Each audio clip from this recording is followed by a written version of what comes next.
Hey Schatz, Lust auf eine Runde Stadt-Land-Fluss? Okay, aber ich fahr. Sollte auch bei Ihnen für jede Menge Spaß.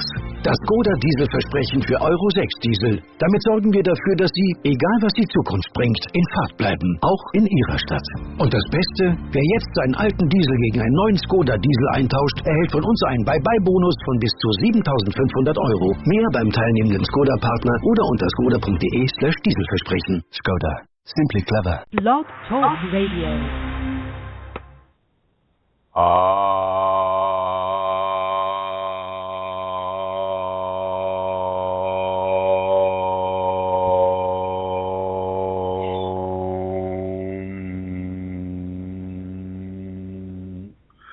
Hello, everyone, and welcome to this conversation about your Kundalini awakening experiences. My name is Chrisam, and I am just going to dive right into this right now. Here we go. Kundalini awakening or activation will also bring a level of discoordination or an uncoordinated feeling of not belonging anywhere.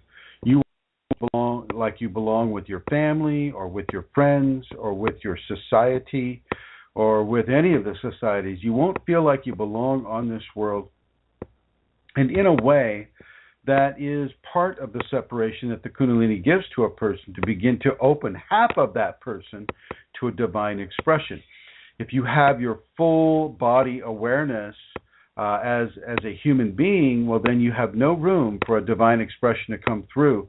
Kundalini does an absolute, accurate transformation of a person, allowing a divine consciousness, or the divine consciousness of the Kundalini to come into the person.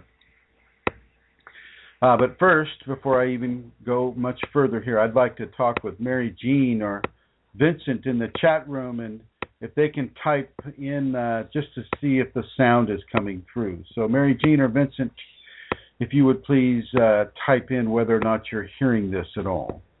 That way I know I'm not just talking to the wall. So, hoping to see Mary Jean and Vincent. Here comes Mary Jean. And hopefully it's... Good.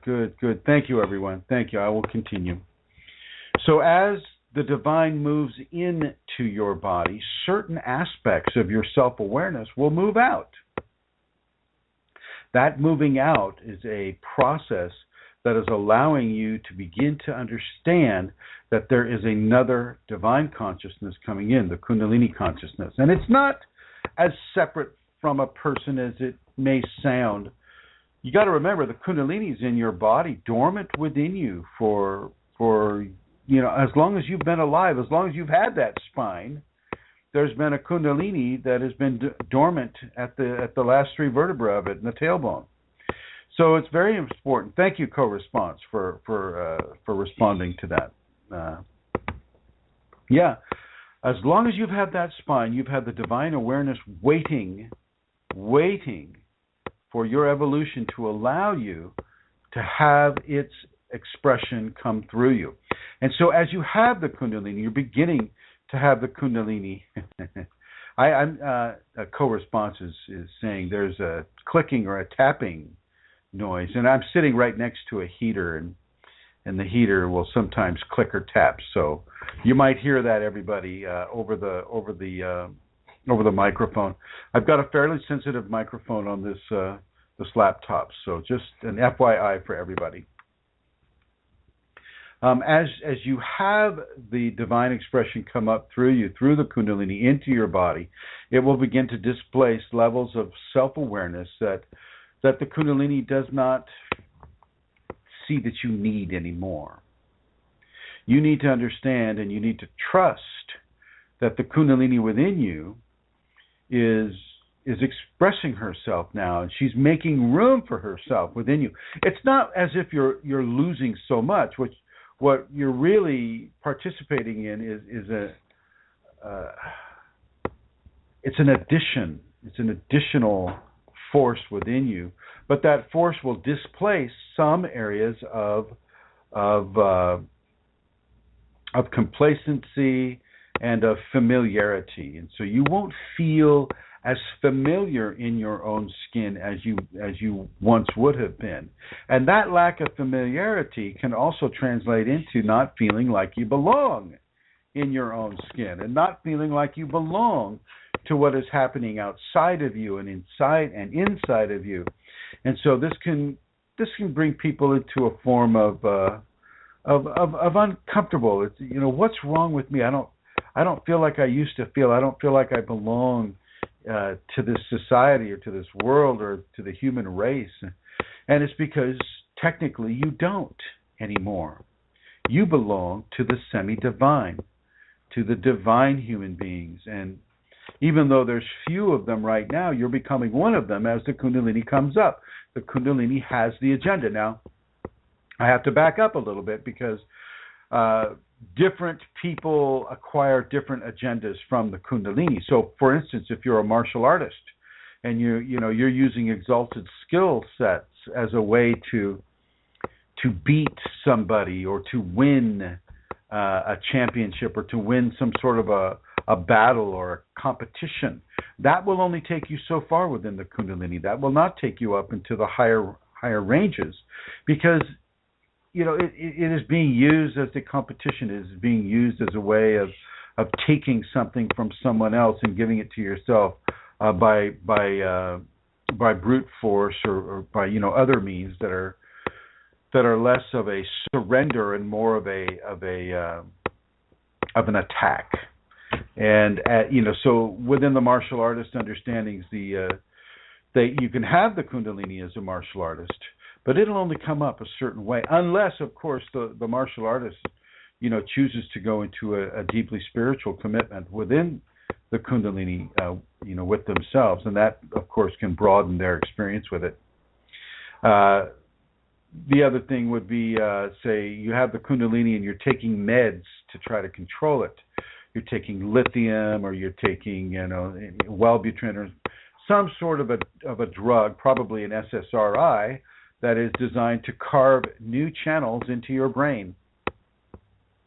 Those people, will typically not be able to go very far with the Kundalini. In a way, the medicines themselves form a kind of chemical cage that the person has a difficult time getting out of, especially if it's an SSRI that can form a physical addiction.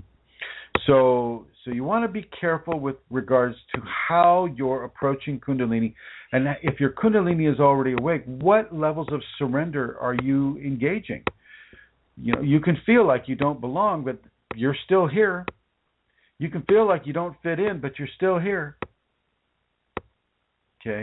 You can feel, any number of ways with the Kundalini as she begins to purge your system of inadequacies that no longer serve you or the divine coming within you. My experience with the Kundalini is that the Kundalini is a stage of evolution that the human being will eventually go through. And that means each human being will eventually go through the Kundalini in order to reach homo luminosus or divine human, semi-divine human. And it's very important for a person to understand that this is a real thing.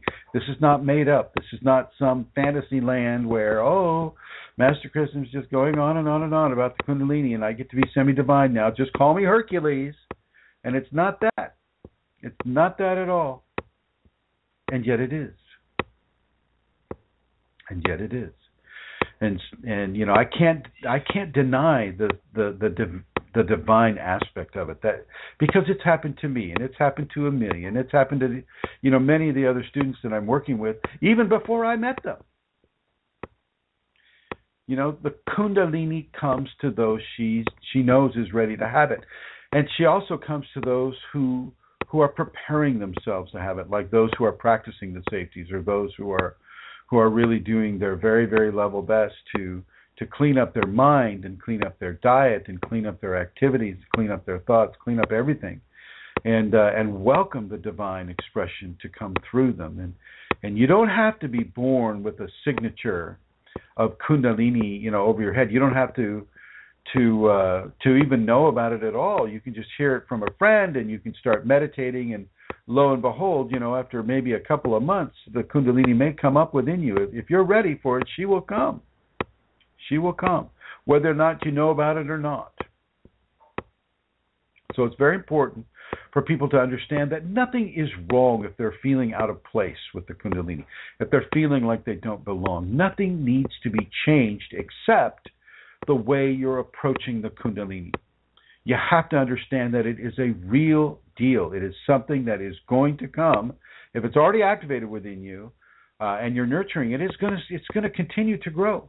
And it's going to continue to display certain elements of your egoistic consciousness.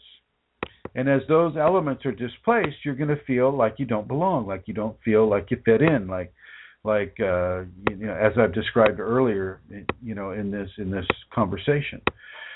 So really, really, really look at this, folks. Really begin to turn your mind inward, turn your eyes inward, and release yourself into the hands of the Kundalini. Release yourself into the heart of the divine that is beginning to express itself through you. Do not be afraid of this. This is normal. This is a natural part of the evolutionary content of humanity, and it's something that really is the most beautiful thing that would ever happen to a person. And yet within that beauty and within that grace, you have certain elements that need to come out. And most of these elements are going to be born of the ego within you. Fear is one of the elements that will get moved out.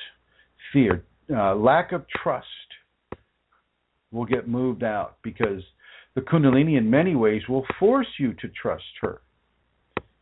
I mean, think about it. You have no reference points for, say, what the Kundalini is doing with you, and all of a sudden you start floating above your couch, i.e. in levitation, without even having to try, and you know that, wow, that's one heck of a reference point. Okay? So I want people to understand that. I want people to really begin to grasp what it is that they are having within them when they have the Kundalini. And I'm going to go over and welcome my co-host. I must say that myself and Santara and Brooke and Magdalene and many, many different people are getting ready to go on an ayahuasca journey into the Peruvian highlands, i.e. around Cusco. And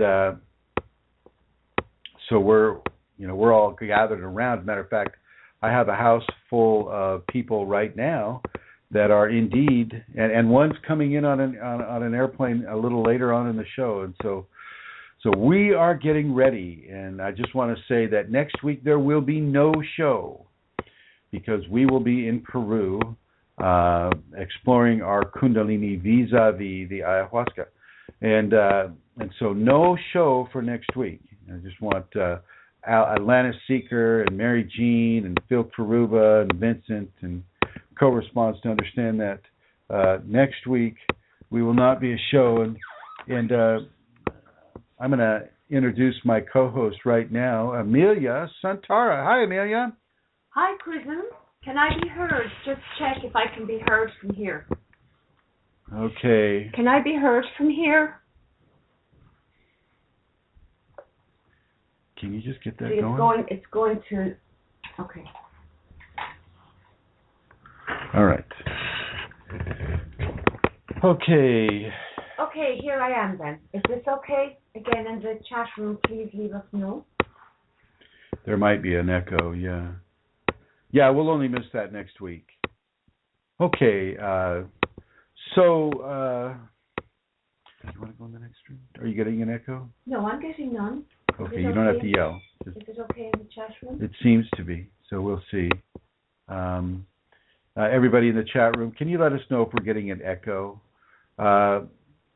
Amelia, I believe you have collected some questions. I certainly have, Chris. And before I do that, though, I would like to just give people the address that they can go to if they would like to make a donation to the work that Chrism does on Kundalini Awakening Systems. The place you can go is www.chrism-kundalini.blogspot.com. And there on the right-hand side, I think you will find the donate button. So thank you all very much for that. And I will go now straight to the questions, Prison. The first question is, what is Satori or Samadhi?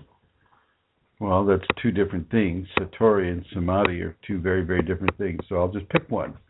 Samadhi. Samadhi is one of the elevated states of consciousness that the Kundalini will bring to a person. It is one of the higher ones.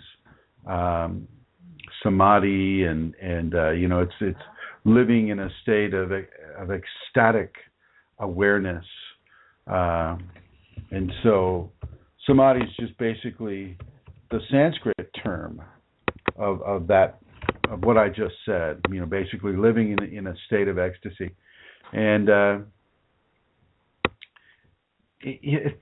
can feel amazingly beautiful, and words really cannot provide a clear, truthful description of what samadhi, a person with samadhi is experiencing. It's beyond words. In many ways, samadhi can be the union with the divine, and that union is just amazingly beautiful and joyful and pleasurable and all of these things at the same time. It's a very, very powerful position. So yeah, samadhi is that way. Over. Okay, thank you. Next question. Does awakening happen in that above state, or is it irrespective of it? Wait. I wonder if I have to put you on the red. Do I have to put you in the red? Oh dear God, you do. Okay, there you go. Did anybody hear me? Now we're getting an echo. Let me go into the other room. Okay, guys, I'm going into the other room.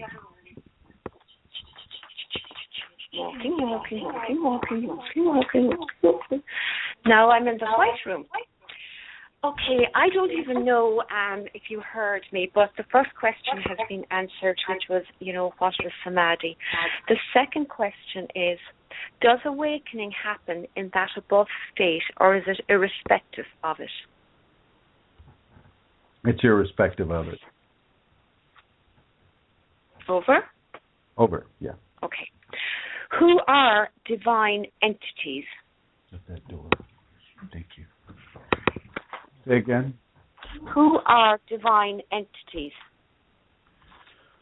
Jesus would be a divine entity. Divinity, I mean, are we talking about familiar divinities or who? To say, it's kind of like, you could say, who are the people? So, I mean, we need to be... Thank you. There's another question that comes after it from the same person, so let me read that as well. Are gods and goddesses from different cultures aliens or from different dimensions, and are they divine entities? Yes. Over. Amelia, you don't need to shout into that phone. I can hear you into this room here. I'm actually being very, very gentle here, believe it or not. Good. I'm not shouting at all. Okay, next question. Should awakening persons indulge in tantric or other acts that cause orgasm? A person can do that. Sometimes the Kundalini will force that issue, and you'll have orgasms whether or not you're doing Tantra at all. If you're in the awakening expression right now, you've had the spinal sweep and the transformation starting to take place, I will suggest that you don't have orgasms. It doesn't mean that you ignore your libido, and it doesn't mean that you become celibate because, for what I don't want you to become celibate to try to control or to take away your sexual drive. I want you to have the sexual drive and choose not to express it sexually. Okay, that's the harder road, because for some of my students, I will definitely encourage them to develop a strong, very, very, very strong libido, and yet not act on it, even to the point of self-stimulating, up to the point of orgasm, and then choosing not to have that orgasm. And so within that context, I will definitely work with people within the whole libido scenario. But as far as engaging in Tantra with the intention of having an orgasm, I will say, no, don't do that.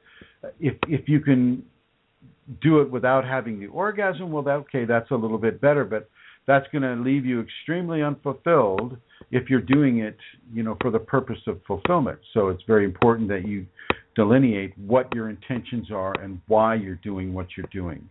As for an activating person, a person that has not yet had a spinal sweep, an activating person,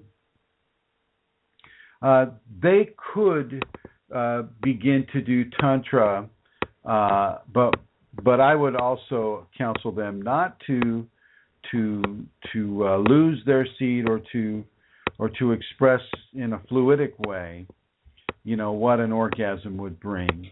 For them, I would basically have them save their energy for their spinal sweep, rather than just throwing it into the world or throwing it into another person.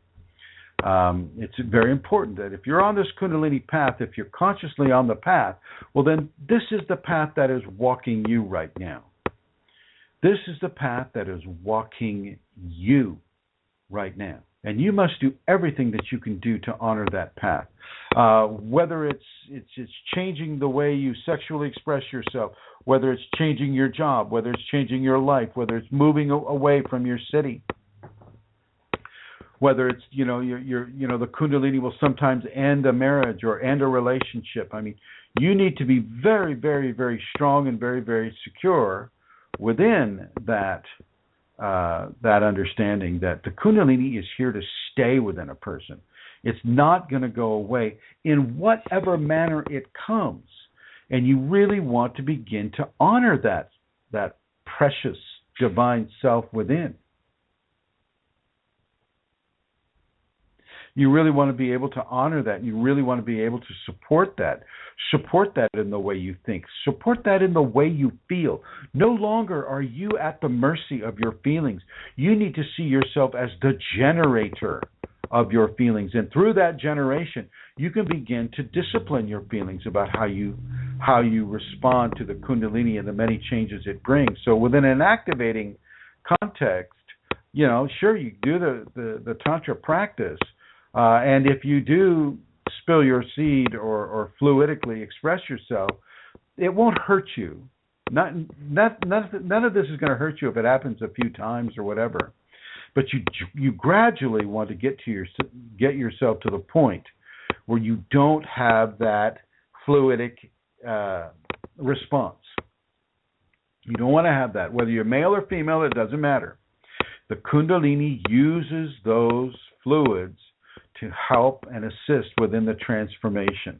She uses the power of the libido to help and assist within your transformation. And so I will counsel you not to do the Tantra work in a fluidically expressive format. And now I'm gonna jump on over here. It looks like Phil Karuba is asking a question. He says, once we experience union with the divine, is it important to try and replicate that experience or continue Kundalini Yoga? Well, I'm not a real Kundalini Yoga fan. I don't see Kundalini Yoga has really anything to do with the Kundalini except for two things. It's got Kundalini in the title, in the name of this yoga style. And two, it's copying Kundalini Kriyas that a person with the actual Kundalini will oftentimes express. So I would say don't continue with the Kundalini Yoga if you already have Kundalini awakened within you. Don't do that.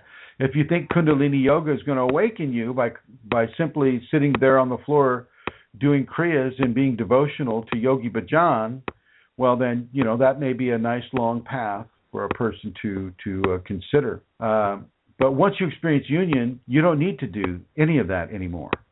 Once you experience union with divinity, divine union,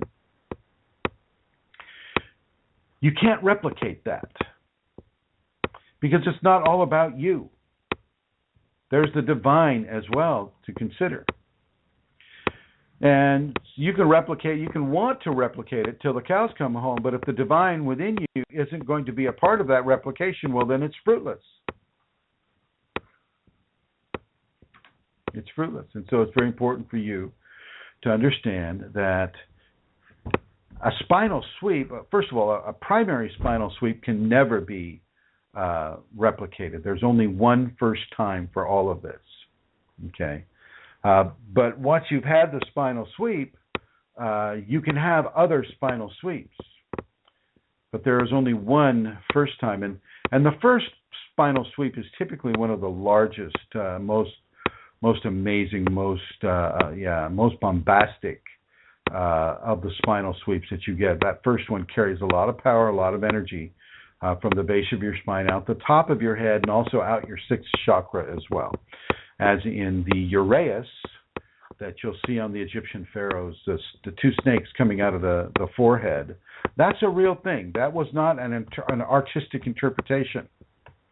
You will feel that serpent come out of your forehead, and it doesn't hurt, and it's not painful in any way, shape, or form. It's an amazing experience, a beautiful experience, but fairly outside the reference point experience. So there you have it, Phil. There you have it. Ready for you, Amelia?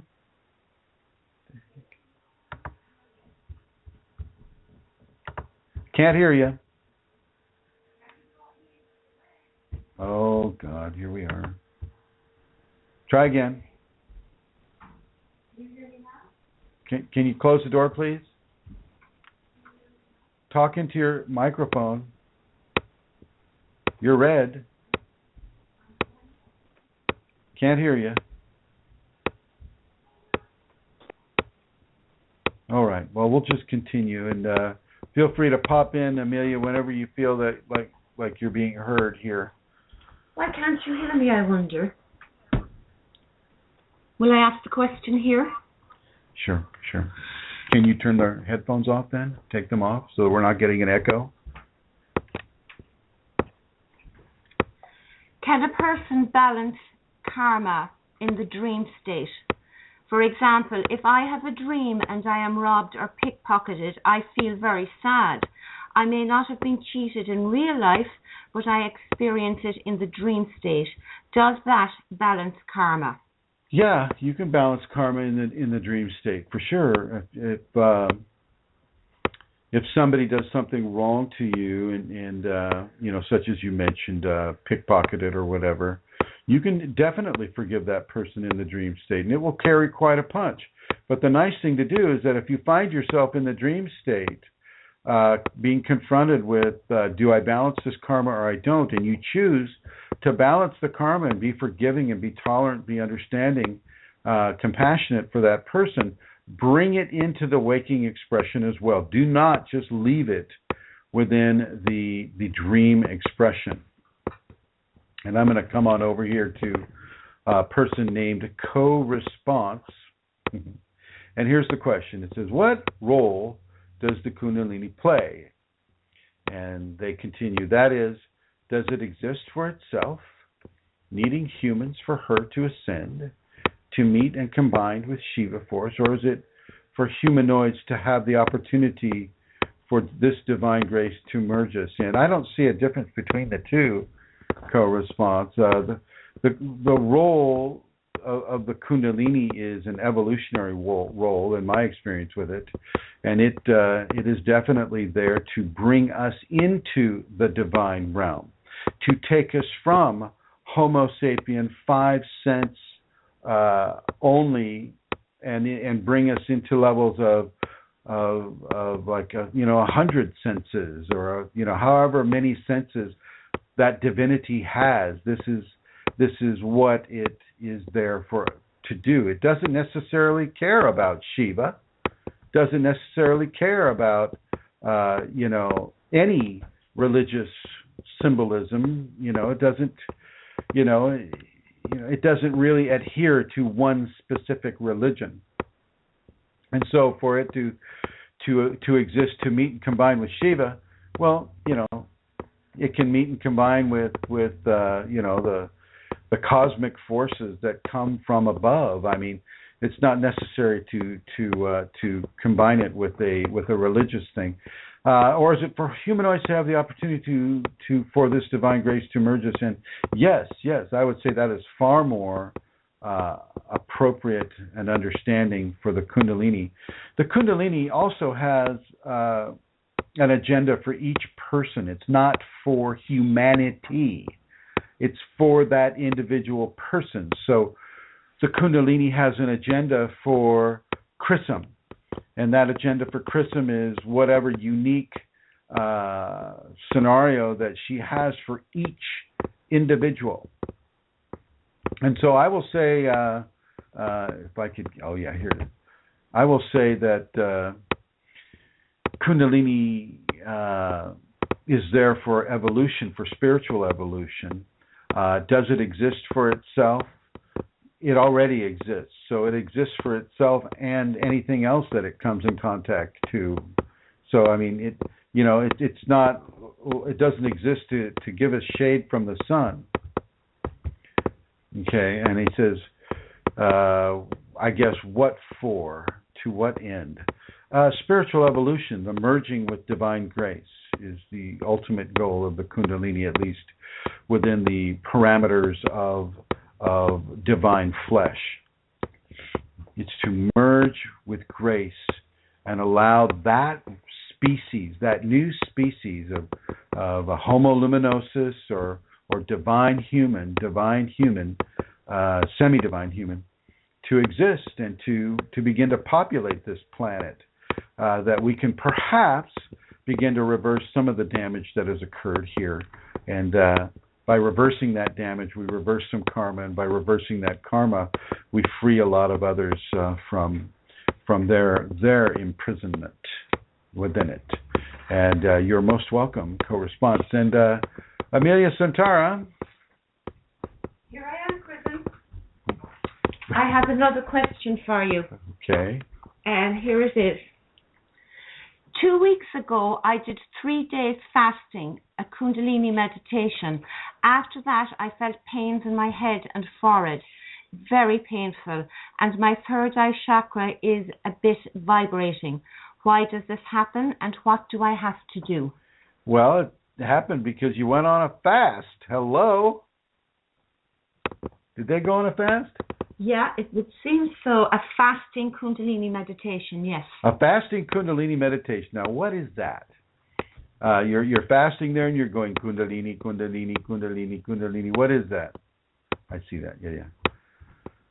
I mean, I think they're just assuming that everybody knows what Kundalini meditation or exercise that they're doing.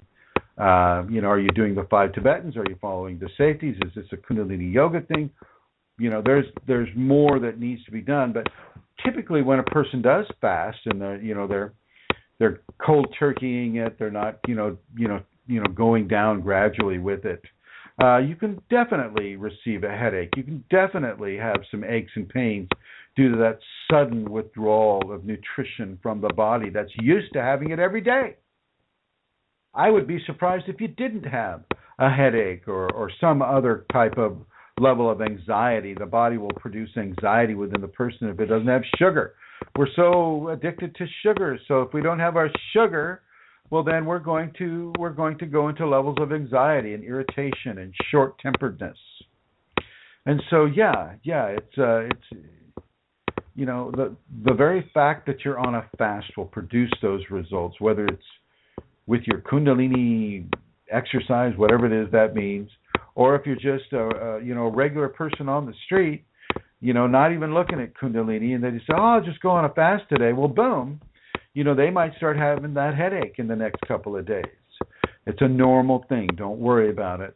And if you're interested in more of a Kundalini concise response, well then, explain what it is you're doing within a Kundalini context. And it looks like I have a caller, and I'm going to bring that caller online. Hello, caller. How are you?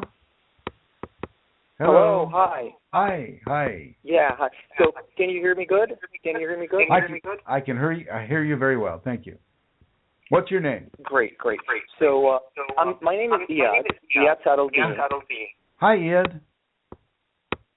Yeah, hi. How are you doing?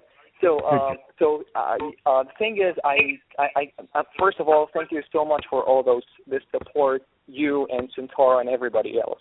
It's been really, really great experience. You made it a great experience. So, You're very welcome. So yeah, the thing is, I wanted to ask. Thank you so much. So I wanted to ask something. So lately, after my awakening, before my awakening, I was like very, I'm a medical student and like very strong and like very successful and like I would be like impressing everybody and all. So and then later, after my awakening, things just change a lot. So like everything was just crashing, and like I see my life falling apart, and then right now I'm just like in this major financial problem that's probably jeopardizing my medical career. And like I'm recovering from like from being rejected from a lot of stuff, especially like life-changing programs or whatever. So things are really, really difficult for me, and I'm kind of like losing faith, or I don't know what I'm losing, and like I'm losing the love of Kundalini or God or any of this this divine expression or whatever. So it's really difficult for me, and so I don't know. Like right now, I'm just like applying for like some scholarship to study abroad to continue medicine. So I'm so scared to get this failure stuff, and like I want to help people out through Kundalini, serve Kundalini through that by the only thing that I know, which is medicine. So I don't know, is that what's going on right now? Like is it just like guidance, or is it like Kundalini guiding me through all that, or yes, it's you're in a way your old life is fragmenting away. It doesn't mean that you cannot be the doctor and the MD and help people through that focus point. But you're going to have to let go of a lot of the expectations, a lot of the self-aggrandizement.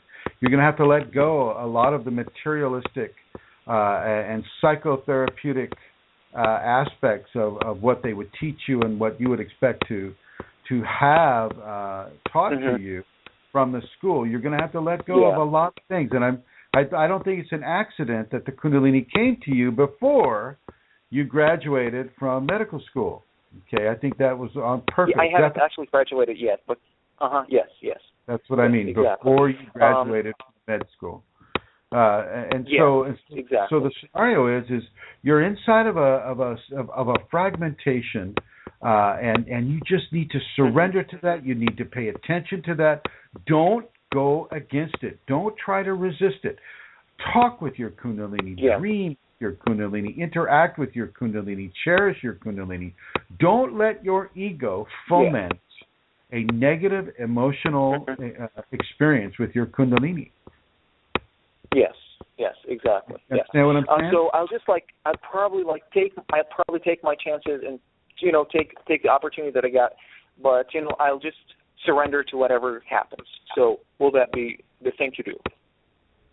Well, you surrender to the Kundalini. You don't surrender to whatever happens, because that also includes outside. Which is Kundalini, Yes, and make sure it's Kundalini. Make sure that you're not getting sucked into some sort of an entity type game, where some voice is saying, "I am the Kundalini, Iliad, and you must." No, I've never. Yeah, no, I've never seen things or heard things, before, but I'm like having all those, typical, existential stuff about Kundalini, and like feeling that I'm nothing, total nothingness, or, I've posted a lot of stuff about Kundalini on the group, and like I think you've seen on the Facebook group. So I think I've had like a lot of those typical symptoms, but not the hearing voices or seeing all those entities or whatever, because I've never experienced these things.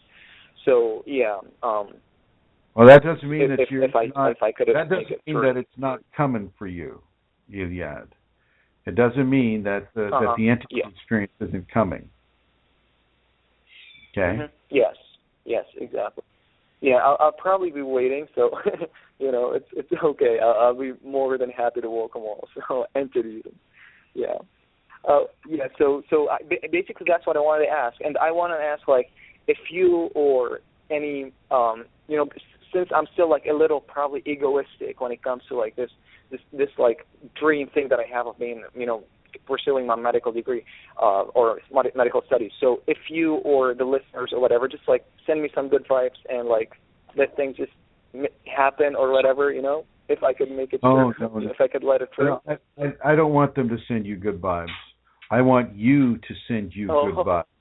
I want you to ask your Kundalini to send you some good vibes.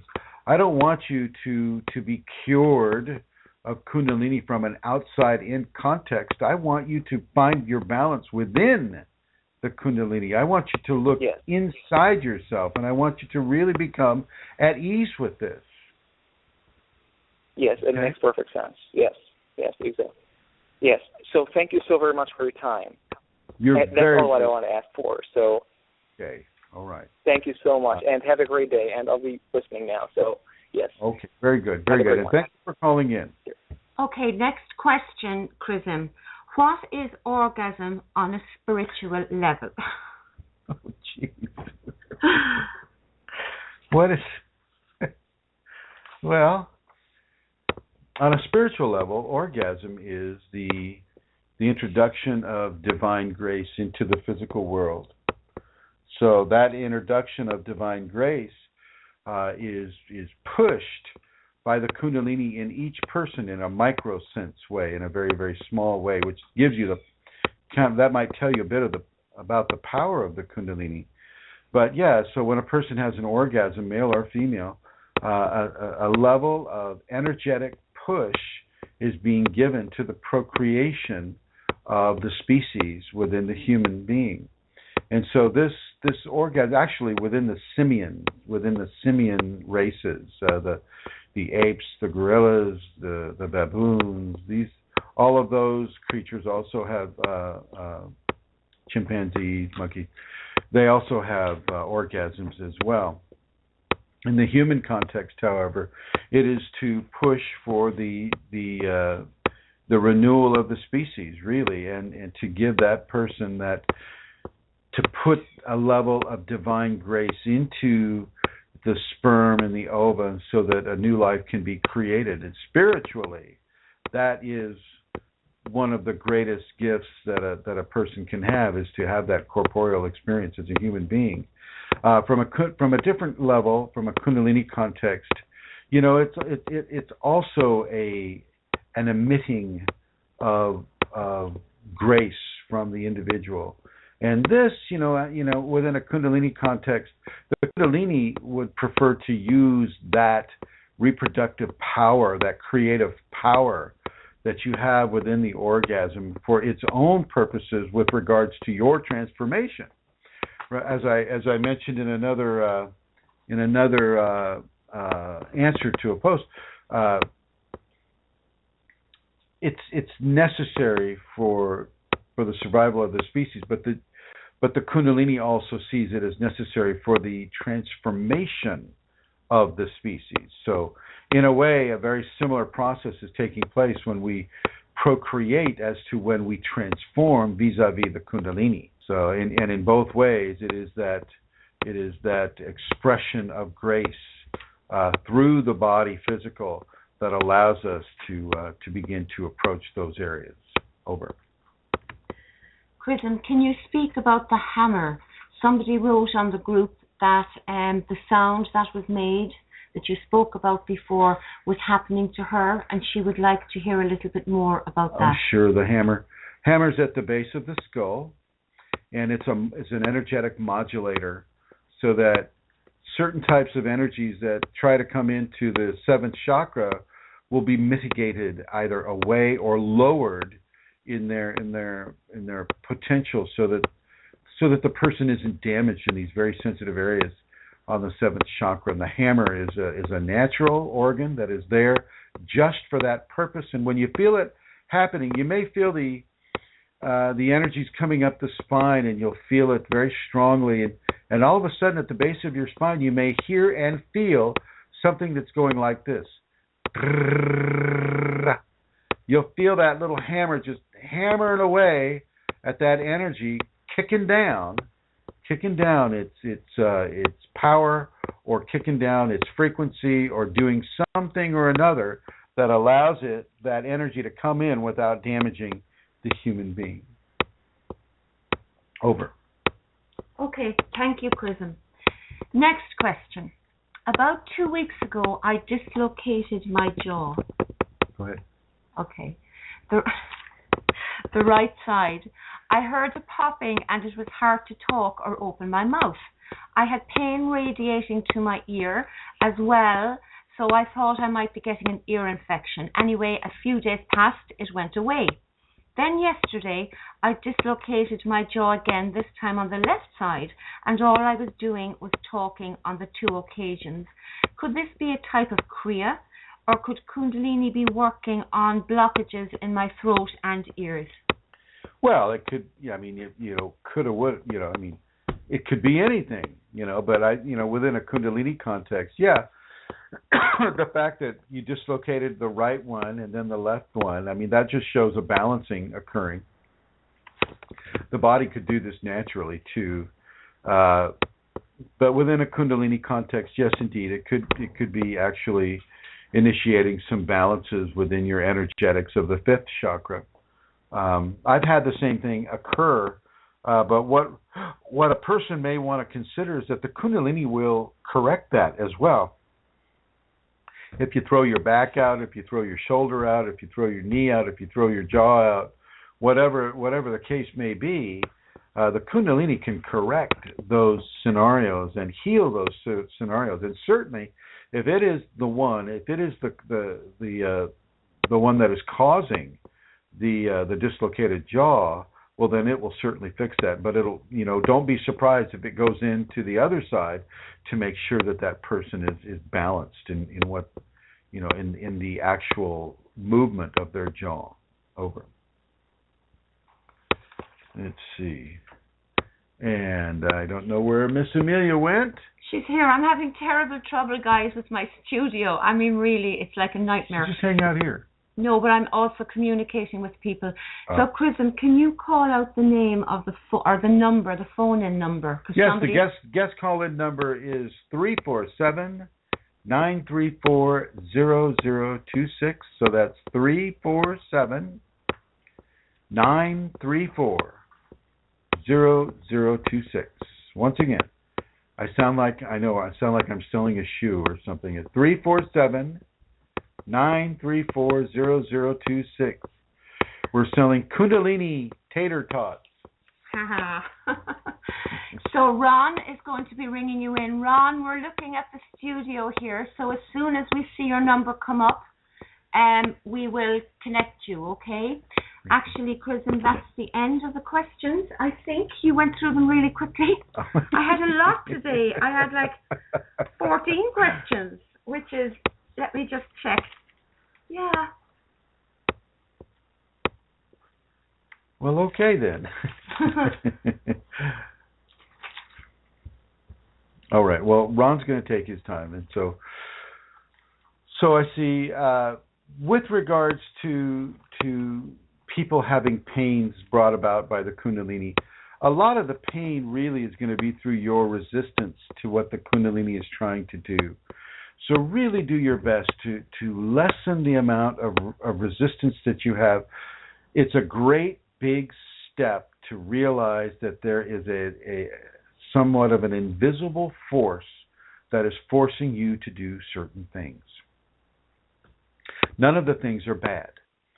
Almost all of the things may be against your own volition, i.e., you didn't think to do it. So you didn't think to lift your foot and move it to the left. You didn't think to turn your head or twist your spine this way or that. I mean, but the Kundalini knows, and she will compel you to do these certain things. And of course, the reason why I say she is because the mothering, the feminine force is the first force that really begins to activate within the person. Of course, the father force comes down and begins to do that as well. And 347-934-0026 is the call-in number. And since Amelia Centaur is having a hard time, she's here at the ashram, and so usually we're doing this between Ireland and United States, and it's easier. It's easier. So okay. I'm gonna interview a person here right here, and I'm gonna come over here to Brooke. And do you want to come behind? Oh, sure. none of these people get any warning about whether or not I'm going to speak with them or not, and so let me ask you, Brooke. Yes. Have you had any kind of Kundalini interactions in the last couple of days that would have caused you physical pain? So, even when I fell the other day? Yeah. Yes, I did. I fell the other day. Wow. I fell the other day. And how did you fall? What happened? I don't really know how I fell, but I was doing some, just stretching and stuff like that, and some dancing, and just lost my balance and fell and hit the floor. And did you hit anything on the way down? Like an old woman. Did I hit anything on the way down? I just messed up my spine and my neck and my back. So, yeah. And when you were doing a devotion to Kundalini, did anything change? Like, say, in your neck? What happened there? You want me to say what happened? You go right ahead, my dear. Why don't you say what happened? You say what happened. It happened to you. Well, which part are you actually wanting me to, The neck. That it straightened out? Yeah. Okay, it straightened out. And what caused it to straighten out? Kundalini went inside the neck and began to manipulate and you could feel it. Out. You could feel it, right? Well, yeah. Yeah. So thank you, Brooke. Yeah. And so as Brooke was saying, she fell. Not that all old women fall, but she fell and she twitched. She hurt her shoulders and her neck and her spine, and while we were doing devotion, the Kundalini slipped right into her neck right at that moment. I got to see it occur, folks. You can see this occur. And it slipped right into her neck, and it lodged in her neck, and it began to repair the damage that her fall created on her neck. But you'll notice it didn't do that to every part of her, but it certainly did it to her neck, and I was a blessed witness to that. And thank you, Brooke, for relating that. Now I'm going to come over to Ron. Ron, who is phoning in. Hello, Ron. Good evening, sir. How are you? Very well. How are you? Oh, I'm okay. I'm calling with a question of my own tonight. Glad I got through. Thank you for calling in. How may I help you? Yes, well, I'm a 33-year-old male. Just getting right to it. I have noticed in the past 3 or 4 years now concerning relationships that I've been getting into.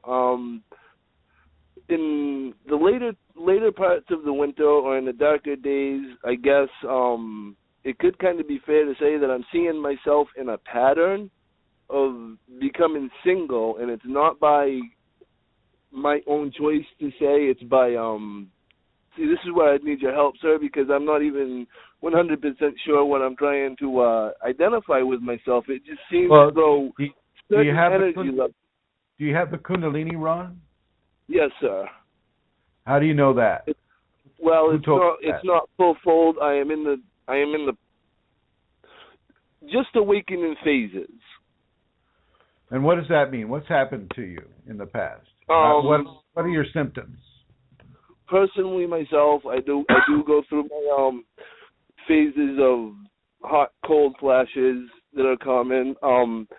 About a year ago, it was a spontaneous, I will say that. I had some spontaneous activity going on.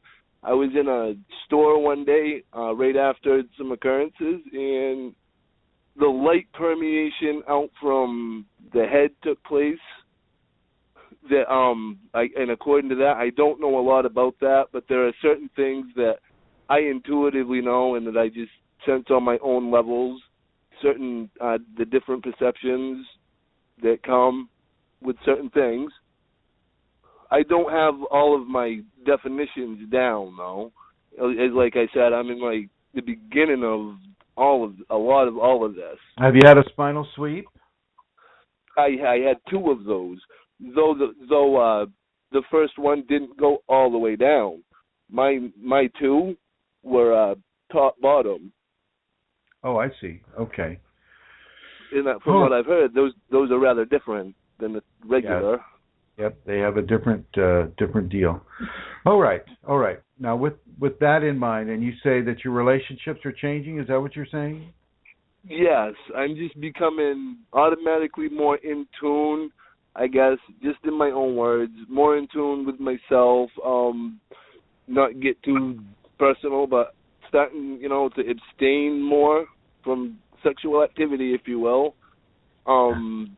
Just seeing myself evolve as well, though, on the inside. And it's been the last couple of years that I feel I've kind of been getting this growing intuition that the more that I take these moments for myself during the winter or whenever it be, to abstain from certain things, it's like I feel I'm reserving a certain part of myself to transfer, I guess, certain energy, or how would you say that? Am I even saying it for an understanding to be clear? Well, it's a little confusing, but it's only because there aren't that many words that describe Kundalini stuff accurately, and so I got no problem with what you're saying, Ron. But I think that your changes sound pretty positive to me. They are very positive, sir. Yes, I totally agree with that. On the other note, I don't know if it's 100% fair for the lady that I'm with at the time, because are you a certain married things man?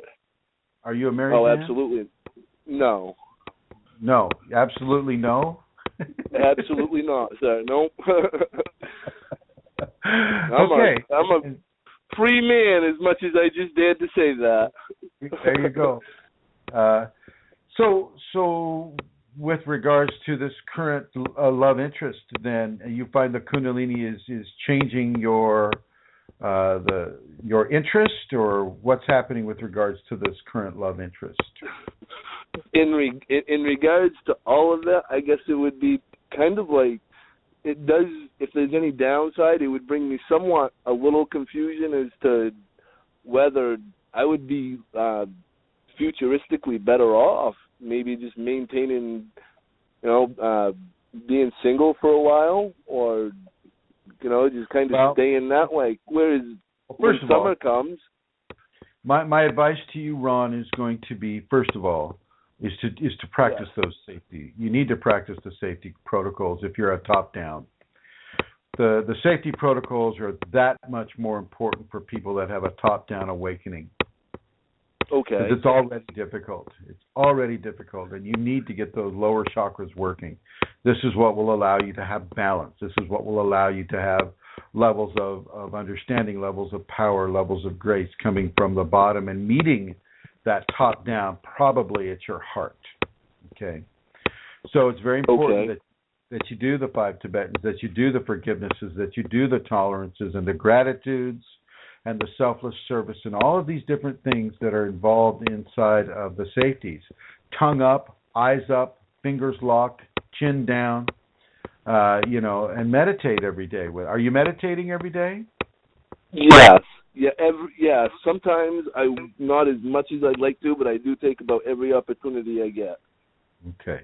All right. Well, with regards to the relationships, the Kundalini will indeed change your relationships, and in some cases, she will take an active control in who the Kundalini wants you to see. Yes. This would be probably maybe way different than the kind of person that you would pick for yourself. Well, the Kundalini will pick it, but in some cases, she'll pick one that she knows you will love. She knows that will fit the bill for you perfectly. She knows that. Absolutely. And in some cases, she'll pick one who is absolutely the most irritating, the most facetious, the most difficult, the most horrible, the most unbalanced person that she could find for you, so that you can learn by virtue of that person specific lessons that she wants you to see. She wants you to understand. Absolutely. 100%. Okay. So I'm going to suggest to you, Ron, that she's already in control of your love life. And you need to be honest with these women. You need to be honest with them with regards to the fact that you have Kundalini. Not to the point where it scares them away, but just to the point where, you are being blessed by divinity right now. And that's not an easy thing to bring up in a bar. Absolutely. How many scotches have you had? That's right. That's right. I have quite a few people that I try to liken to myself around me, and they even still have some hard times lately. Yeah. Because so don't go to a bar though, Ron. Don't go to a bar. Oh, absolutely. I don't drink. I don't do any drugs at all. I've had my walk in the past with that as well. By grace of God, came out alive. So I'm on to that. Bigger and better things there. The most a lot important of it now is to be honest with these people. Be honest with them. Be honest in your expression of love. Be honest in your expression of interest and how you want to go with them. And also, most importantly, be honest with your Kundalini. Is this the one? My Kundalini. Is this someone that I can really go deeply and get involved with, my Kundalini? How do you feel about that? And let the Kundalini have a chance to respond as well, because often it will respond. Yep, absolutely. Whether or not you've had the entity experience, you may hear a voice, or you may see a vision, or you may dream of a person and then meet that person the very next day. And of course, if that happens, well, then that's a divinely inspired meeting, and then you are to fulfill that to the utmost that you possibly can. If it's a meeting, say, of the other kind where this person is challenging you in every level, you want to look at what the Kundalini is showing you, because in many cases, she will introduce you to a person that is teaching you vis-a-vis how they are, i.e., being a chalkboard, so to speak, for what the Kundalini is giving to you. And so even if you don't agree with the person on every level, or if the person doesn't match your ideology of how a woman should look, or how heavy or how light she should be, or what hairstyle, what color eyes, blah blah blah, any of those types of scenarios, you look past that and you can look into, what am I learning when I am with this person? What is my Kundalini teaching me when I am with this person? Is this something that I can begin to metabolize and begin to demonstrate within my own evolutionary process? So you want to look at that, Ron. Be very, very clear in your communication with your Kundalini, and defer to the Kundalini first, because if you don't, she'll just take charge anyway. And things won't be as pleasant as they have been for me lately. Well, that's right. Maybe not. I mean, Kundalini is not out to punish us, unless she is. I know. I've always noticed my roads to become quite difficult if I didn't take quick adherence. Anyways, I've just done certain things over and over in life where I've come to realizing, hey, I should know better than this. So if I go ahead and do this, then it's all on me. And it's kind of my own outlook that brings it as well. Not so much my Kundalini, but it's like you said with the chakras as well. And this is, I think, I'm really gaining a lot of insight here as far as these moments that I'm talking about are actually tidbits becoming bigger to work on, like you said, the lower chakras, because those that didn't go all the way down. You know how to go to KundaliniAwakeningSystems1.com and go to that's my homepage, actually. Tell you the truth. Thank you. Yes. Go to those safeties and practice those safeties. Practice those safeties every day, twice a day if you can, in the morning and in the evening. Full Tibetans. I mean, don't start out full Tibetan. Start out with 6 of them and gradually build up to 21. But get that going, because that's going to really have a great assistance for your top down. Because that first Tibetan spinning to the right, that first Tibetan is going to energize that first chakra. And as you pull that first chakra's energy up to the second chakra by virtue of doing the second Tibetan, well, you're pulling the energy up. And like I say, it'll probably meet at your throat or your heart. With the 5 Tibetans, they'll pull everything up to the throat. Okay. Now I'm got a top down already, and so that'll take it right into your throat or your heart. Now both of my top down activations when they occurred, I can about pinpoint it pretty accurately. It stopped about my heart chakra, just below my throat. Oh, okay. Then that makes sense. So you pull by virtue of the 5 Tibetans, the forgiveness, the tolerance, the gratitude, the patience, the honesty, the truth, the selfless service. You pull that energy from the base of the spine to that heart, and then you'll probably get a pretty strong reaction, probably a heart opening there. And, and with regards to the ladies, go with love, go with truth, go with honesty, go with what the Kundalini is showing you. Don't resist it whatsoever. Okay? And if she's taking you away from this current relationship, well, then gently and compassionately and without any kind of a doubt, go with that guidance. That is really good to hear. Don't hurt her. Don't. No, absolutely. That's one of the issues that I've been having these past couple months. With myself is it's really not fair to the other person, the other. You know what I mean? Because I can almost see it coming before it happens, and I'm able to kind of ready myself, whereas they may not be as in tune. Because I don't know. They may not have that. What I would do if I were you, Ron, is I would put it to the Kundalini, bring to me that person which best suits your vision for me, and then accept that person that she brings you. Absolutely. That sounds really awesome. That sounds really good, because that sounds like the next. Again, I just have one more quick tidbit of time. I wonder about the heart chakra, and is it good to spend as much time on the chakras as anyone can, or is it good to somewhat take breaks and maybe become grounded, say, if someone needs? It's good to be grounded. You don't need to be working up your chakras. Your chakras are fine. The Kundalini, let the Kundalini work on your chakras. The ego mind of anybody, the ego mind of, thechakrapractitioner.com or whatever. The ego mind doesn't really know what to do with chakras. It wants to know, and in many cases it will pretend to know, but it doesn't know. The Kundalini knows. Especially in a Kundalini active or awakening person, do not let anybody mess around with your chakras. Kundalini knows exactly how she wants those chakras to spin, what color she wants them to be. You let Kundalini take care of your chakras.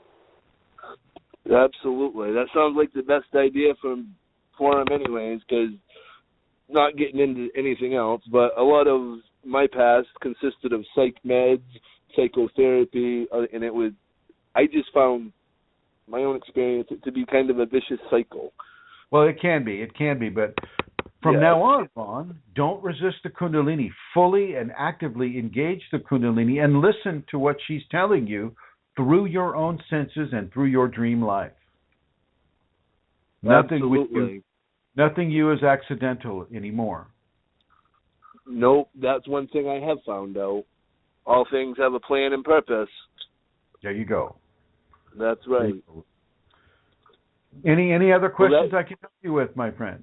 No, sir. That is the extent of my questioning. I really appreciate your time and everything. Well, thank you. And thank you, Amelia, for coordinating this with us. Appreciate it very much. Well, I thank everyone involved. No doubt about it. All right, Ron. Thank you for calling. All right. We'll see you later. Okay. Okay, and it looks like we have a question that Mary Jean is typing, but I will go ahead and just repeat a little bit of that. The Kundalini will choose your love interest. If you go to Kundalini Awakening ! And you put in the search engine Brooke Robertson, and you'll come up with an article that she wrote when she was in her younger years about how the Kundalini will choose your partner. you won't get to have that option so much. She will choose that person for you, and you will stay with that person as long as she determines she wants you to stay with them. And that's not the easiest thing, because maybe it's not GQ. Oh my God. Maybe it's not GQ.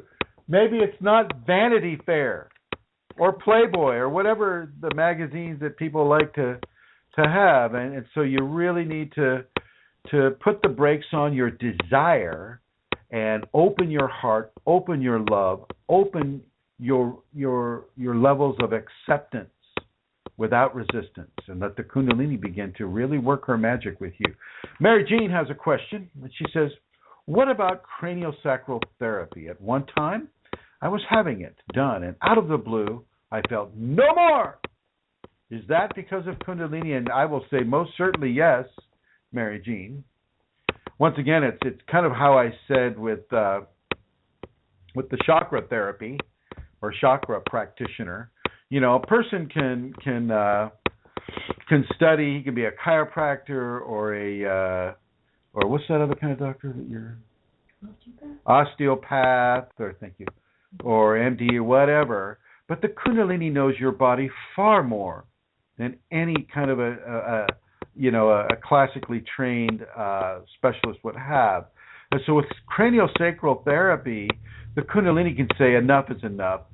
Okay, you've gone into this way too much now, and let's not do this anymore because it's not appropriate for you anymore. And so let's see here. I'm going to scroll back up here. This would be the Kundalini, and she continues. She says, it's difficult, Chrism, and now Kundalini's taking him away, and that's tough too. That must be about a relationship. Just a second. Just waiting for me to have my second sneeze here. Just a moment here.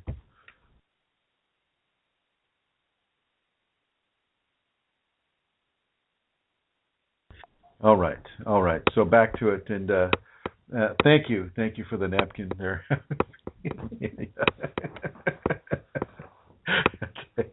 Okay. The second part is about relationships. Well, Mary Jean, yeah. If he is being taken away from you by your Kundalini, and if you're sure it's by your Kundalini, then don't resist it. Don't resist it at all. Excuse me a moment. Allow yourself to gently and lovingly detach for a time. It may not be forever, it may be forever. But the fact of the matter is you and your Kundalini are the most important things that the Kundalini is considering right now.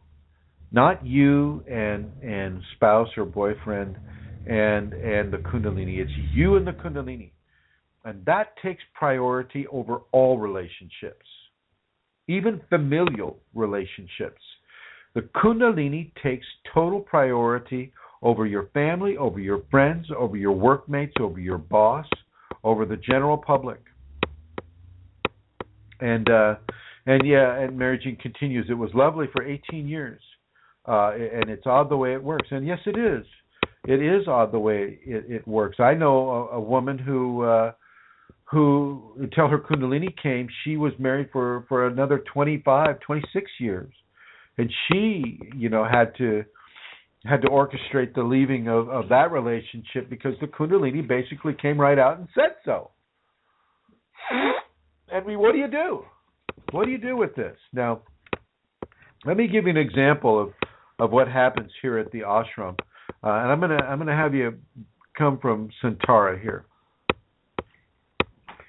Santara, tell our audience what happened to you last night here at the ashram, and this is appropriate to what we're talking about with you, Mary Jean, because it happens in a way that is totally outside of what you could plan, and this is a direct communication from Kundalini for Santara. Go ahead. Okay, well, last night I went to bed. I had here at the ashram. At the ashram, yeah. This was after devotion. This was late, before midnight sometime. Anyway, It was at that time before I fell asleep, so this is not a dream. This was a vision. I was very aware. I was conscious, I wasn't in that dream state. My eyes were closed and I saw this huge spider coming towards me. Now I'm lying on my back and that is exactly how the spider approached me. It was enormous. And how big is enormous? Huge. Like what? The size of a plate? The size of a bread box? What? The size of a car? No, maybe a car. Big enough to be 20 feet above my head and at the other side of my body. Really big. You could see the little hairs on the legs? I could see the hairs on the legs, and I was not afraid at all. I knew it was Kundalini. And of course, this happens very quickly. It sounds as if it's long when I'm speaking. It's a very quick thing. So this huge spider is moving towards me, with its legs. And as it passed over my head, just coming towards my head for a split second, the face was a woman's face. Just for a split second, and then down the spider came with the arms, legs, I suppose, and lifted me towards it. I don't remember anything else. It was the most beautiful feeling of unconditional love. And I fell asleep, or I just remember nothing after that. And I slept for quite a long time, much longer than normal.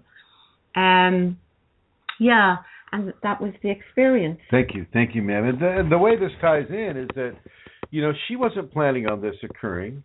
This has happened to a number of other people in what is termed the white room. It's not a psych word here, folks. Really, it's not the white cushy walled room either. It's a fairly hard walled room. If you put your head through that wall, it would hurt. She had this occur to her, and it pushed its presence upon her.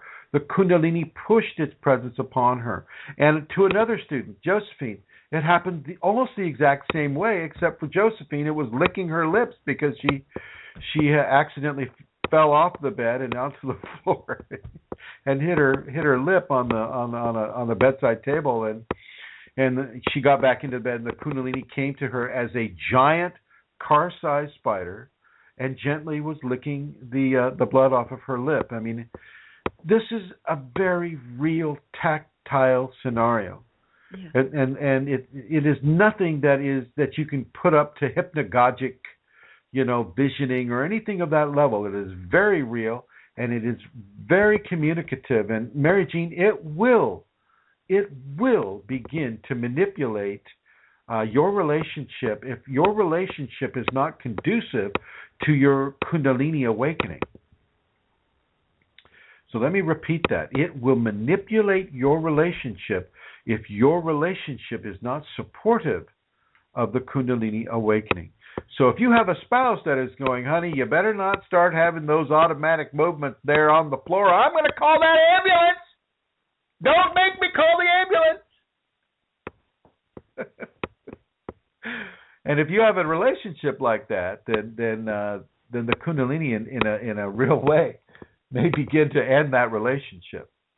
Seriously, I'm not kidding. I have a student right now who was told, you need to leave your wife. And he responded to her. He said, hey, I've got 2 kids. And I'm not so sure I want to leave my wife. I like my wife. We're not having the best of times, but I like my wife. I want to keep her. And the Kundalini said, no, you cannot keep her. And you cannot, your kids will be taken care of. She will be taken care of. She'll be given another boyfriend. Everything will go well. But you need to pay attention to me. And he didn't. And for a short time, his life got kind of screwy. He didn't feel good about himself. He didn't feel good about what was happening. He didn't feel good until he started to not resist the Kundalini. Once he stopped resisting the Kundalini, the Kundalini really kicked in and gave him some very, very, very strong knowledge about the reason why. And the fact is that she's not able to metabolize his Kundalini awakening. In other words, she couldn't have him having Kundalini in the same household because it would scare her too badly. and she would try to have him, put into a psychiatric care facility, and this is not, what's envisioned for him. And so Mary Jean says, that's why I don't have a spouse. So there you have it. The Kundalini will control your relationships in a very, very real way. It will control who you date, who you see, who you happen to meet on the bus or happen to meet on the plane. It's funny. I find myself when I get on a plane. I'll be getting on a plane on the 12th here, and if it was a normal for me, like say to Ireland or to Switzerland or somewhere where I typically fly to, somebody strange is going to sit next to me, and I'm always curious to see who is that stranger that's going to sit in my radiance.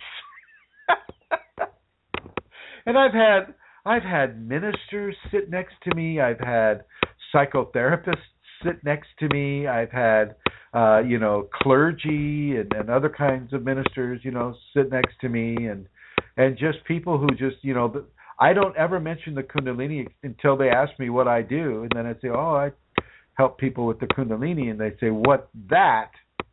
And I explain what that is to them, and then they open up, and I don't see it ever as being accidental. Certain people will be drawn to that radiance whether they know about radiance or not. Well, it's the same thing with relationships.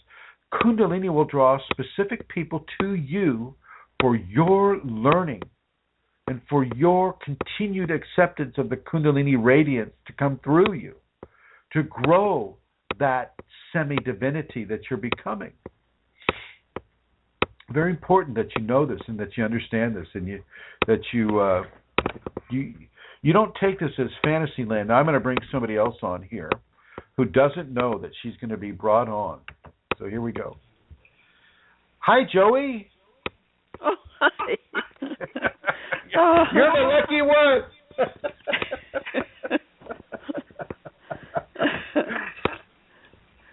So, Joey, how are you?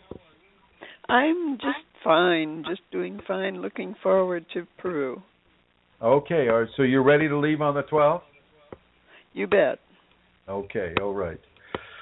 Joey, how has your relationships been influenced by a dormant Kundalini within you? That's a tough question. I'm just not terribly aware of the Kundalini, although I pray and I meditate. My life has been fairly easy, and I don't know. Well, when you folks, I've visited Joey at her home, and when you walk into her home, you're basically walking into a home that's been designed by the Kundalini without them knowing it. They follow Joey follows a very King Arthur and the round table type of a Kundalini expression, which is what all the King Arthur and all that is all about, awakening the Kundalini. And when you walk into her home, she has a rug that's a tree with leaves, right, Joey? Yes, branches of leaves. So you begin which I just love. I dearly love that rug. And she has swords on the wall, and she has sacred male and sacred female on the wall as actual chalk engravings of people from the actual, I guess, time period of King Arthur. And so, Joey, what even attracted you to come to the Kundalini in the first place? Curiosity. I had heard of Kundalini many times in my lifetime, but I'd never run across it. And never run across it? Well, not knowingly. That's an interesting term that you use.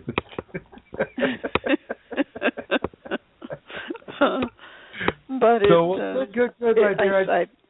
I saw the advertisement. I picked you, Joey, because your whole house on the inside is reflective of a Kundalini equation without you even knowing about it, and without your deceased husband even knowing about it, right?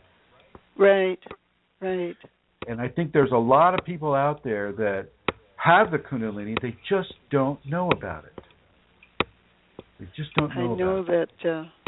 I know that when I do the first Tibetan, it just is a glorious feeling that I'm in this house. Oh, that I'm yes. in this house doing it. Well, there you have it, and that was not an accidental relationship for you either, my dear. The house, the husband, all of it. Yes. Okay. Well, all right, my dear. I'm going to put you in the Shiva Blue. I'm going to put you in the Shiva Blue here. Thank you for listening. I look forward to seeing you in just a few days. Yes, very soon. Okay. And all right, my dear. We'll talk with you then. Okay. And we're coming up to another caller. Looks like I might be hovering here. Hello, caller. Hello. Hello. Hi, Kristen. How are you? Hi, who's this? It's Paul. Hi, Paul. I'm doing well. Good. How may I help you today?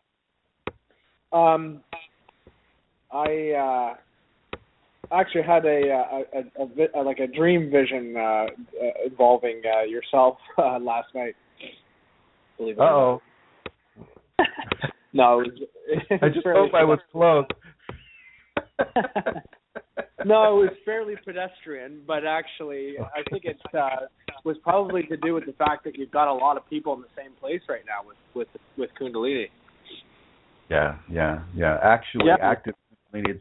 It's very interesting to have that group on Facebook with 10,600 people, and many of these people are active and awakened Kundalini people, and that is a big deal. And furthermore, with this ayahuasca journey we're going to be taking on the 12th, we're taking a good 16 activated or awakened Kundalini people down into Peru. I mean, that's an amazing concentration of Kundalini people. Doesn't happen that much. No, and actually, part of my question is based on this development of light-bearing plants and how they can support or distract from a practice. Given that you guys are going on this trip, and we'll be experimenting with this substance, and I know that you've given another talk on light-bearing substances in the past, but what would your opinion be on the moderate use in a supporting way of cannabis with Kundalini? I don't have as big a problem with cannabis as I do with alcohol. I don't have as big a problem with cannabis as I do, say, with caffeine. Cannabis usage, if you're using it every night or every day, I don't care if you're just taking a puff or two, even if you live in Pennsylvania. That was for I don't mind it. I don't mind it so much, but it will have an effect on your Kundalini for sure, and it will for sure have an effect on your seventh chakra, your crown chakra. And if you're using it consistently and in a brutal way, like you're just, what's the term? If you're just smoking a lot of it a lot of the time, you'll have a problem on your seventh chakra. You'll start drawing in specific entities that will be there to really catalyze a level of change within you. And that is one thing that can occur with the cannabis is, you do open up yourself to certain levels of entity interaction. And those can disguise themselves as your Kundalini, saying, "Hi, my name's Kundalini. I'm your Kundalini." They sound like that too. They say it nasally. It would be easy to spot them if they sounded like yeah, that. no kidding. Yeah. So they will try to camouflage themselves as Kundalini, and you have to be very, very discerning, Paul, not to fall for that. But you're kind of opening yourself up to that with the use of cannabis. But from a physiological standpoint, I've got no problem with cannabis. We've got cannabinoid receptors in the brain, which tells us that our primate ancestors were fully conscious and using cannabis either as a food source or a spiritual source in some way, one way or another. So I've got no problem with it. I have a problem with the addictive aspect of it, and I don't believe anybody say, "Oh, I'm not addicted. Cannabis is not addictive." I don't believe that at all, because I know that it can be mentally addictive, if not physically addictive, even emotionally addictive. Mm-hmm. If you're trying to avoid emotional scenarios, it can be a kind of like a blockage for that. So I don't have a problem with cannabis, but if you're overusing it, and you'll have to determine what that is for yourself, because different people have different barriers. So you decide whether or not you're overindulging with that, and if you are, back off of it. Don't do it for a week. Are you doing any other exercises in conditioning towards Kundalini? Well, I do have active Kundalini and experience spinal sweeps and everything that's associated. And I do have a supporting practice around the meditation and the safety protocols. I have followed your teachings for some time now. My condolences. Just kidding. So the only reason I bring it up as relevant is because I do find that it supports my practice in a certain sense, and I don't overdo it. You're right; it can be habit forming, but I don't. I think I have a fairly good handle on it. I just wanted to know what your opinion was as it relates to its interaction. Paul, I'm kind of a purist when it comes to this. To me, you shouldn't be taking anything that's going to interfere with your Kundalini. Now, that being said, I know that marijuana can actually open certain channels, like it'll have an effect upon the Ida and the Pingala, and it can actually open channels and bring people levels of Kundalini movement, especially if they already have the Kundalini up. So I know that. My initial experience was basically just basically intense concentration-based intellectual work when I was in an academic scenario. But since then, I found that it helps me to concentrate a little bit more, and it just sort of supports the practice. But what you say about a purist approach is obviously appealing to me as well. And I think it's something I'm not going to be relying on over the long term, which again is why I wanted to get your estimation on, if you want to really do something, I mean, you do the ayahuasca, and the ayahuasca doesn't have any addictive qualities. Matter of fact, it fights off addiction. And I have done the ayahuasca, having awakened Kundalini, and I received the visions nicely. I felt a wave of nausea, and that just passed right by me. I didn't vomit or anything, and so and I know that that doesn't mean that you won't in the future. Like this trip going down there, I might spend some time over the bucket, but maybe not, because Kundalini does tend to change things. And I don't know that this has been done before, where we take where you're taking 16 active or awakened people into an ayahuasca environment. It'll be very interesting to see how people move with this, and how the Kundalini receives it or not. So if the Kundalini doesn't receive it very well, there's always Machu Picchu. It's very interesting. It's very interesting, this initiative. How come you're not going, Ron? How come you're not going, Paul? Well, What's actually, up? You know what? How come?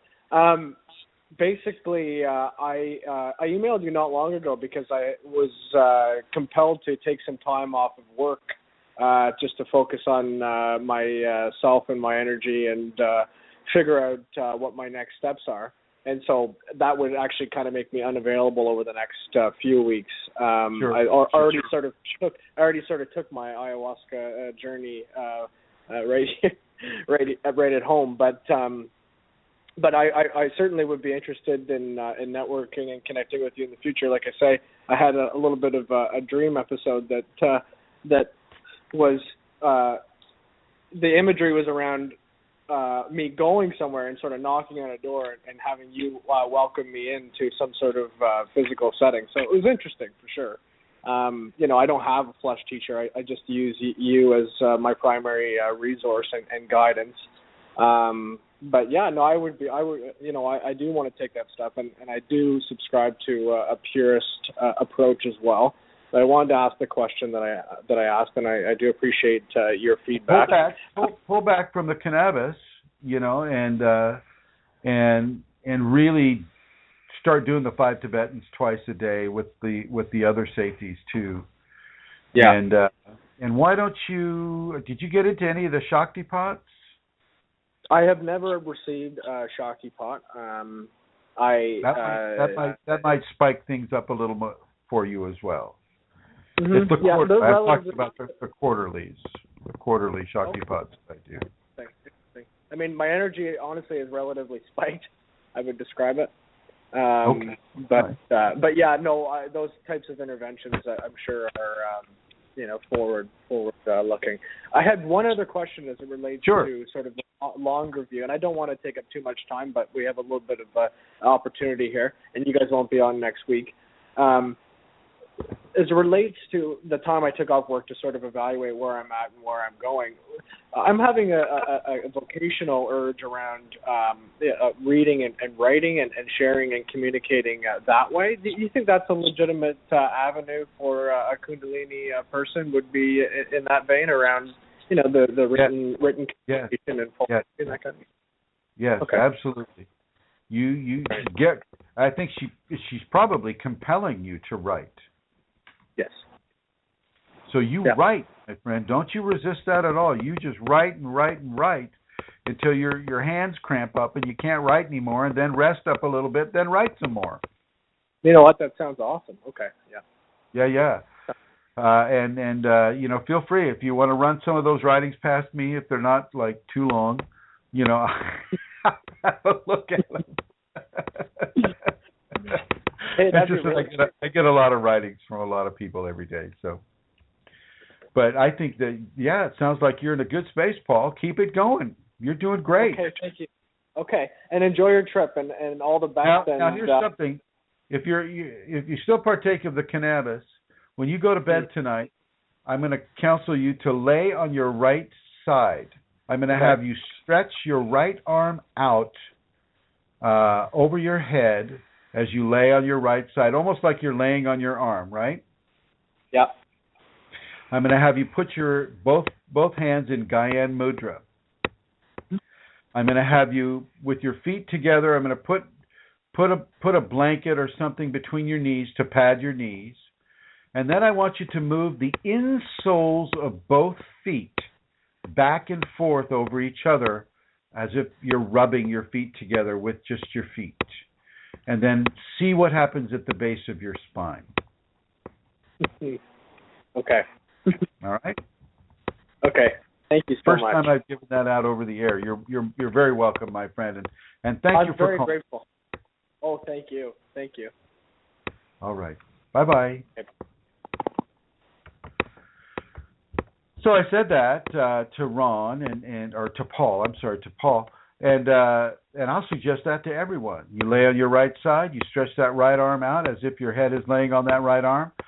Your other hand your left arm should be on your left hip, and you put something between your knees to cushion the knees, and then you rub the insoles of both feet together, almost like you're rubbing both big toes together. And that, in many cases, can stimulate a Kundalini energetic response that will flow from the base of the spine up to the top of the head. All right, now let's see. We have co-response rights. How to discern whether one is communing with the K or with Mother Earth. Well, the Kundalini is Mother Earth, and the Mother Earth is Kundalini, sacred feminine, sacred Shakti. So you don't really need to discern. You just need to know for a fact that it's not an entity that is disguising itself in that way. And so, well,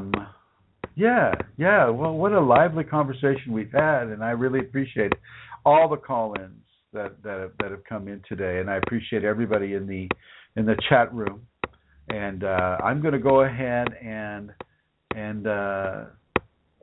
give now I know many of you who are frequent listeners, you know all this stuff already, and I apologize for putting you through it. But for the new ones, they need to know that you can reach this level of Kundalini information at chrism.kundalini on YouTube.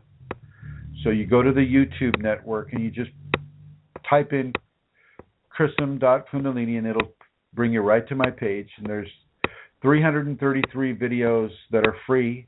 You just go there and you just watch them. With regards to Facebook, we have Kundalini Awakening ! We have Kundalini Awakening Systems 2, Kundalini Awakening Systems 3. We have Kundalini People. We have Kundalini and Lyme's, because, Lyme's disease symptoms can resemble Kundalini symptoms in many, many cases. And I think that's a very important vector to explore.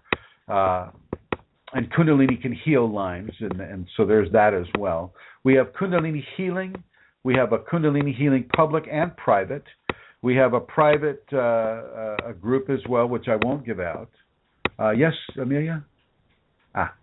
And we have a Temple Tantra page for people who are interested in discovering some more about temple activities. And we also have Kundalini Priestess. There's a page there called Kundalini Priestess that Brooke has put out there, and she has some excellent writings on that page as well.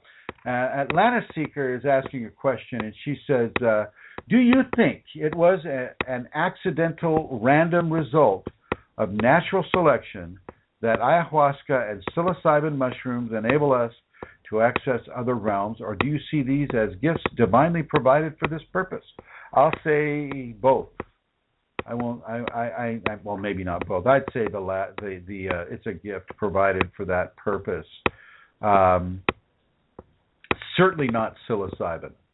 I will never, ever, ever, ever suggest psilocybin for the awakening of Kundalini. It just doesn't end well much of the time. Ayahuasca, on the other hand, absolutely. Absolutely. Ayahuasca. There are 17 varieties of ayahuasca in the South America. And these 17 varieties of ayahuasca were divinely inspired by the natives of that region to put into what we call the jungle tea, or the ayahuasca tea. And that had to be divinely guided, because those people were so spread so far apart, they didn't know of each other at all. Now, and if we take out of the understanding, which I hesitate to do, but we'll take out that 500,000 population jungle city that existed in the heart of the Amazon as well.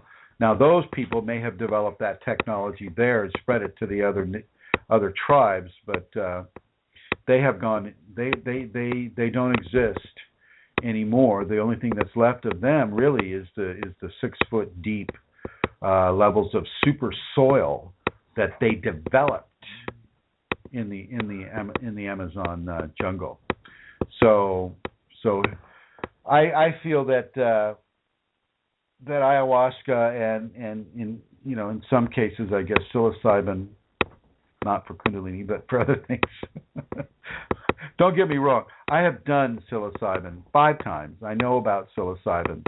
It didn't blow the top of my head off, and it's actually quite enjoyable. But for Kundalini purposes, for searching for God, do not use psilocybin. You want to do that? Use ayahuasca instead. It's much safer. And Cole asked a question. He says, I heard that the shamans were told the ayahuasca plant combination by the mushroom. Well, that may very well be, but, with Kundalini people, in the West, it is a very, very, very, very dangerous scenario to awaken Kundalini with psilocybin. And Cole continues. It says when they were asked by Terence McKenna. Terence McKenna is an author who did a lot of journeying through different light-bearing plants, and so he's considered an authority on the subject. But with regards to Kundalini, absolutely not. Absolutely not. Terence McKenna didn't have Kundalini. Not in an awakened or activated state, even though he did all those light-bearing plants. And so it is not necessarily a guarantee. For ayahuasca, it is far closer that the Kundalini will wake up. With psilocybin, it can wake up way too much. You can have the top of your head blown off, and then anything and everything that happens to be in that area that you're in comes to you, and you're able to see it. Nobody else can see it, but you're able to see it, and it can really ruin a person's life. I've worked with people that have had this psilocybic Kundalini response, and it's not pretty, and it's not pleasant, and I will not recommend it. So, there you have it. All right, everybody. I want to thank you for calling in. I want to thank you for listening in the chat room. I want to thank you for listening. Let me finish my the destinations on the Yahoo network. You can go to Kundalini Healing or Kundalini Awakening System 1 at Yahoo Groups. You can go to KundaliniAwakeningSeminars.com. You can go to any of the blogs. If you look for Chrism blogs, that will come up as well. Thank you, Atlantis Seeker. We will try to have an awesome trip. I think it'll be fun just to go with Kundalini people anywhere in the world. We could be going to, the neighborhood store and have a great time. So we are going to do that. I will miss all of you next week. All of you, and I that's the one downside, is that we don't get to have our tete-a-tete like we do every Wednesday. And I do want to thank John and Amelia O'Connor for sponsoring this program, for allowing this program to exist, and for Amelia, you guys just don't know how much work she does for you. That woman is already a saint. Okay? She's sitting in front of me right now, and she's blushing, and she's shaking her head and all this stuff, but it's true. Amelia works so very hard for everybody. She works hard on that Kundalini Awakening ! Group. This woman is on your side. She is on your team, and she's an ace player. Let me tell you, he's an ace player. Co-response is he's adding a comment. He or she is adding a comment. Yes, have an excellent journey. Look forward to hear how it goes. Lots of love and good wishes, and thank you very much, co-response, for that. And I want to say thank you all for listening, and for those of you who have listened all these years, and for those of you like Paul, who have been using the teachings, and like Ron, who have been using the teachings for a while. Continue to use them, spread them around. Paul, definitely get your writing going, and that goes for anybody that has the Kundalini. If you're feeling compelled to write, well, you darn well better write. Don't resist the Kundalini in any way. And we will keep the groups updated. We'll be taking computers down there too, so we just couldn't guarantee our internet our internet capacity down there. So yeah, if you have any questions, feel free to write me at kfireforall, KFIREFORALL at yahoo.com, and we'll get back to you as soon as possible. Thank you, everyone, and this episode is currently ending, and I'll end it the way I started it. Here we go.